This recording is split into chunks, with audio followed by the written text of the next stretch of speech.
The night of the election, I, like many others, didn't get a minute of sleep. My phone and email inbox were immediately flooded with messages of anxiety, particularly from young Muslim sisters. In the midst of all that, the first message of support I received was from Reverend Andy Stoker, First United Methodist Church, one of the oldest churches in Dallas. I've worked with Andy and other faith leaders for the last few years on various social issues through Faith Forward Dallas, and I had just spoken at his church the Sunday before the election. The email read, "Omar, I am here for you. I believe in your work and I believe in you. We are better together than apart. If there's anything I can do to be a conversation partner for you or your community, I am here, praying for you and your community, Andy." In a follow-up message he wrote, "If the overwhelming vote this election was for change, then let's change our isolation by philosophy and practice, within neighborhoods, houses of worship, and each other. Thank you for representing the best of humanity through your faithfulness."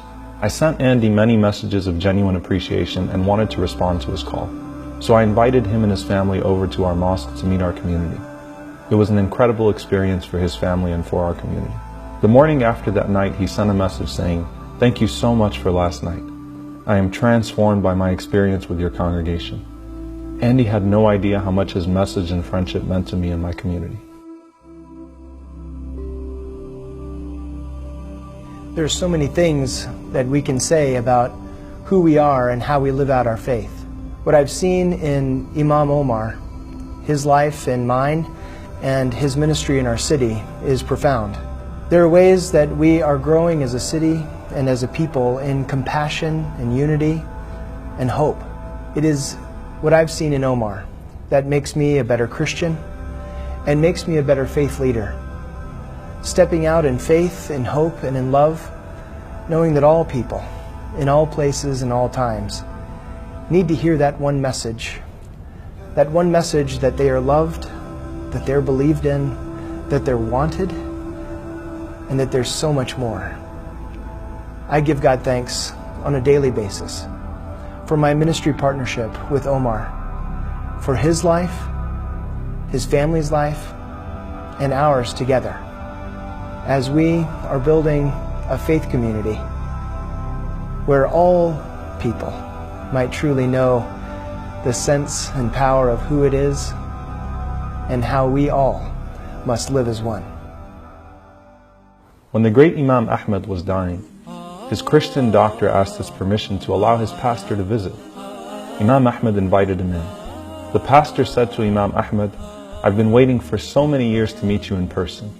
Your life was not just a blessing to the people of Islam. It was a blessing to all of God's creation. And there is not a single one of us that wasn't pleased with you."